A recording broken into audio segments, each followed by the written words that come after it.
Your senses are lying to you right now. The shirt touching your shoulders has almost disappeared. The smell of the room you are sitting in may feel like nothing at all, and something can appear directly in front of your eyes without ever reaching your conscious awareness. That sounds like failure, but it is actually part of how perception works. Your brain is not trying to give you a perfect recording of reality. It is running something closer to a smart notification system. If the same signal keeps arriving and nothing important changes, that signal can become less prominent. But when something changes, the notification becomes useful again. And once you understand that system, some of the strangest things your senses do suddenly make sense. Let's walk through 7 ways your perception edits the world before you experience it. First, your disappearing smell. Imagine walking into someone else's home. Before you have even taken off your shoes, you notice it. Maybe there is coffee in the kitchen, laundry detergent on the furniture, a dog somewhere in the house, perfume, cooking oil, wood. Whatever the combination is, that home has a smell. But ask the person who lives there, and they may barely notice it. Now reverse the situation. Your own home probably has a recognizable odor too. Other people can walk through your door and detect it almost immediately. You may notice almost nothing. The odor molecules did not disappear.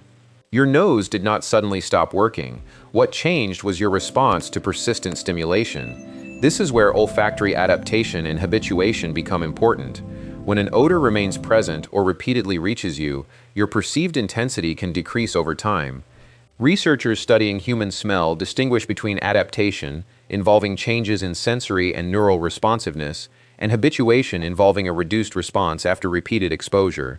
Different processes can contribute to the same strange experience. Something is still physically present, but it no longer demands the same amount of attention. Think about the smart notification system. The first time an unfamiliar smell appears, it is new information.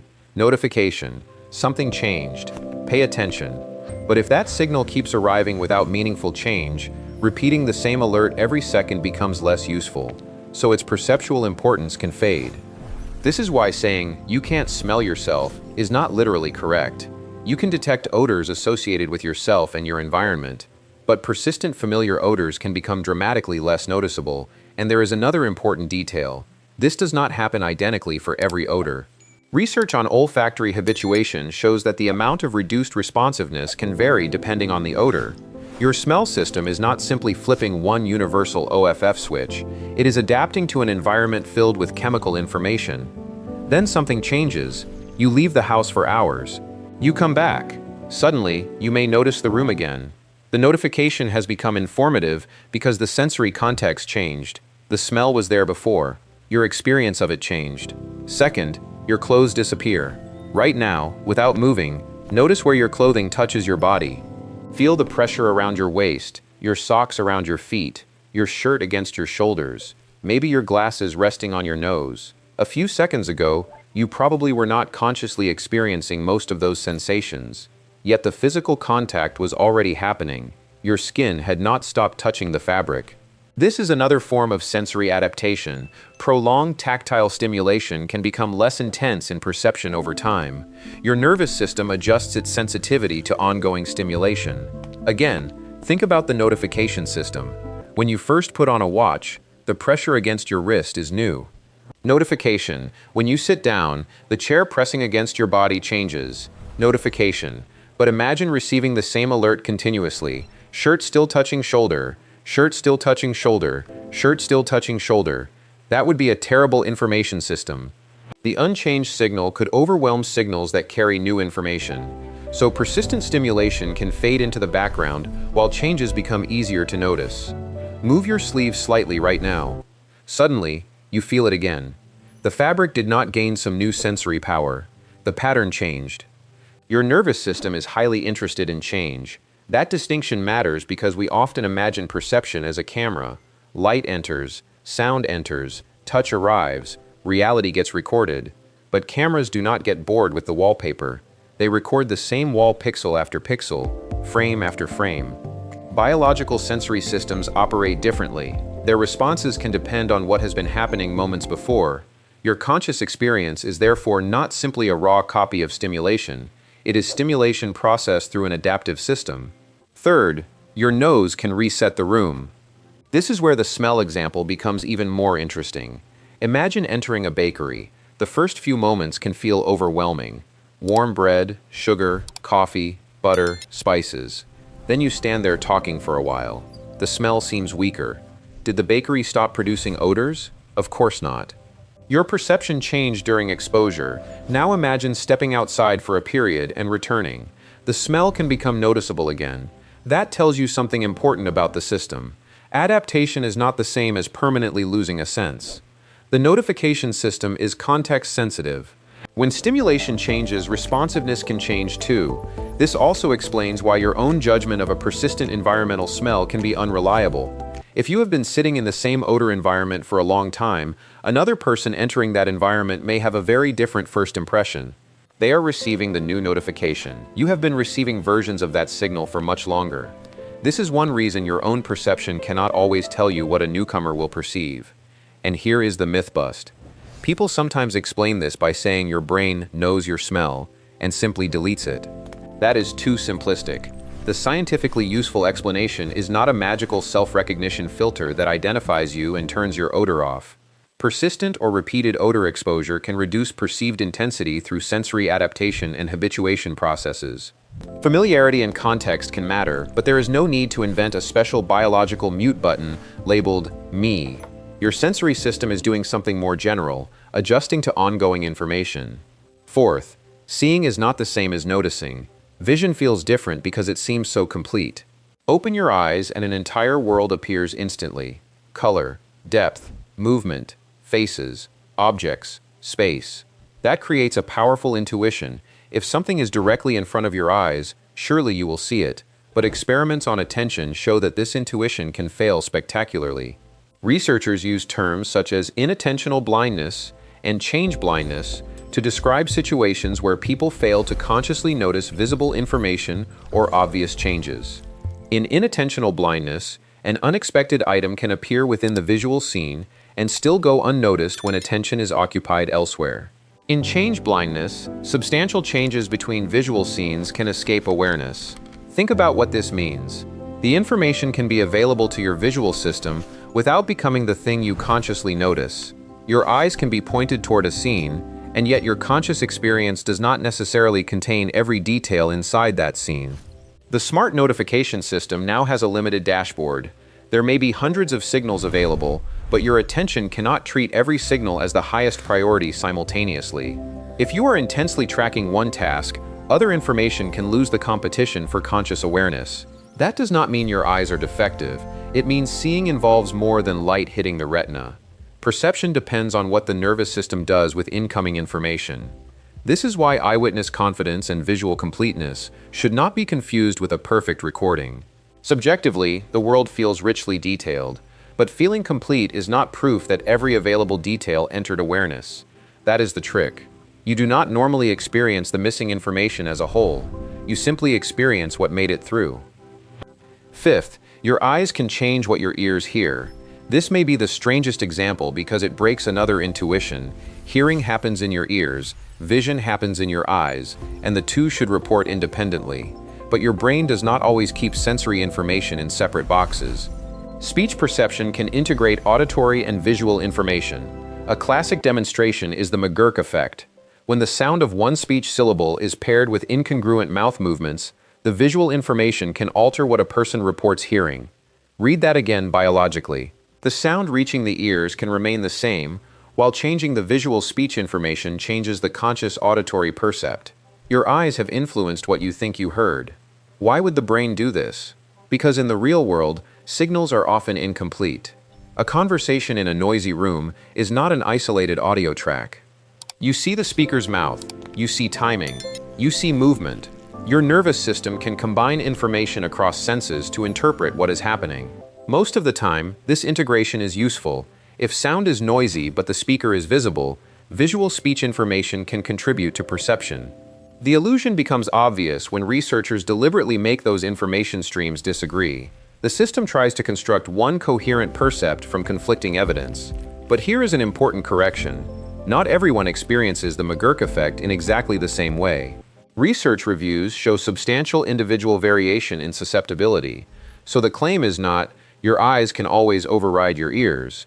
The deeper point is that conscious hearing can be influenced by visual information.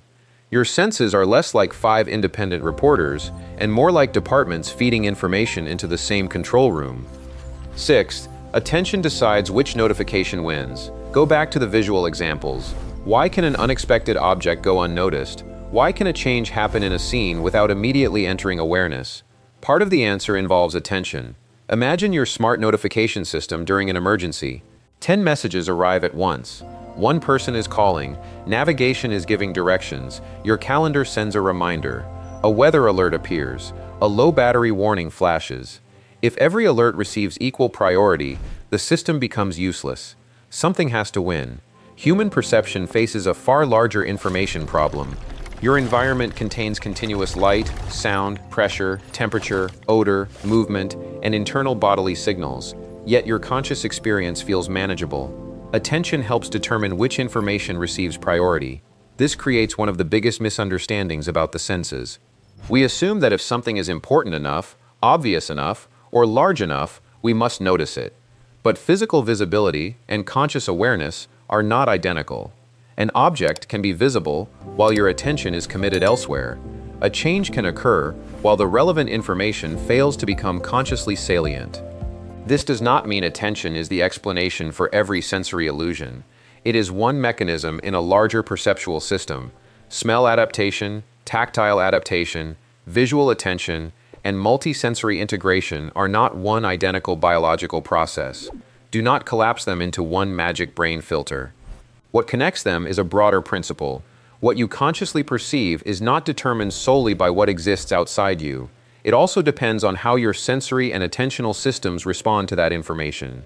Seventh, your senses are not cameras. This is the final reversal. We often describe sensory illusions as mistakes. Your nose failed, your eyes missed something, your ears were fooled. But calling all of these effects failures misses what the systems are doing. Consider touch. If your nervous system treated constant clothing pressure as permanently urgent, the signal would compete with every new touch. Consider smell. If an unchanging background odor remained perceptually dominant forever, detecting changes in the chemical environment could become harder. Consider vision. If every visible object demanded equal conscious priority, focused behavior would become extremely difficult. And consider audiovisual speech. If your brain refused to integrate information across senses, it would lose potentially useful context whenever one signal became ambiguous. The same design principles that make perception efficient can also create blind spots and illusions. That is the trade-off. The notification system helps you manage a world containing far more information than you consciously experience. But it is not an objective recording system. It is adaptive, it is selective, and sometimes it combines information in ways that produce a percept that does not match any single sensory input by itself. This is why your senses lie to you is a useful hook, but an imperfect biological description. Your senses are not deliberately feeding you false information. Perception is constructed from sensory signals, adaptation, attention, context, and integration. Most of the time, that construction works remarkably well. The weird moments reveal the machinery underneath. Now bring all 7 pieces together. You walk into your home, and the smell seems neutral. Someone else enters and notices it immediately. You put on a watch, feel it for a few minutes, then forget it is touching your wrist. You focus intensely on one part of a visual scene and miss something that appears elsewhere. You watch a person's mouth move, and that visual information can alter the speech sound you believe you heard. These experiences look unrelated on the surface. Nose, skin, eyes, ears, attention. But they expose the same mistake in how we imagine perception. You think your senses are windows. Open the window, and reality comes straight through. A better picture is a control room. Signals arrive continuously. Some responses adapt. Some information competes for attention. Some signals are combined with information from another sense. And what reaches conscious experience is the result of that processing. There is one more implication. You usually cannot feel this processing happening. When your shirt fades from awareness, you do not receive a message saying, "Tactile adaptation now active." The sensation simply becomes less prominent. When you miss a visible change, you do not necessarily see a blank patch where the missing information should have been. Your experience can still feel complete. When visual speech changes an auditory percept, the result can feel like something you genuinely heard. The processing is mostly invisible to you. That is what makes sensory illusions so powerful. They do not merely show that perception can be wrong, they show that perception can feel certain while being shaped by mechanisms outside conscious awareness. So should you distrust your senses? No. That would be the wrong lesson. Your senses are the reason you can navigate the world at all. The useful lesson is narrower. Confidence and completeness are not the same thing. Something can be present without remaining noticeable. Something can be visible without entering awareness. And information from one sense can change the way another sense is perceived. Once you know that, everyday experiences become little experiments. Notice the smell when you first enter a room, then notice what happens after you stay there. Feel your clothes deliberately, then watch the sensation retreat when your attention moves elsewhere. Pay attention to how much of a visual scene you actually inspect, rather than assuming you absorbed all of it. Your perception is constantly making decisions you never consciously requested. Return to that first question: why can't you smell yourself? The precise answer is that you can, but persistent odors can lose perceptual intensity as your olfactory system adapts and habituates to ongoing stimulation. And that small correction opens a much bigger door. The world you experience is not a perfect sensory recording delivered untouched into consciousness. Your nervous system is continually responding to context, repetition, attention, and information arriving from multiple senses. The notification system does not need to scream about everything, it needs to help you detect what matters now. The shirt is still touching you, the room still has a smell, the visual detail may still be sitting in front of your eyes. The sound still entered your ears, reality did not vanish, your experience of it changed. And once you understand that distinction, the strangest thing about your senses is not that they sometimes fool you, it is how effortlessly they build a usable world every second without showing you the editing room.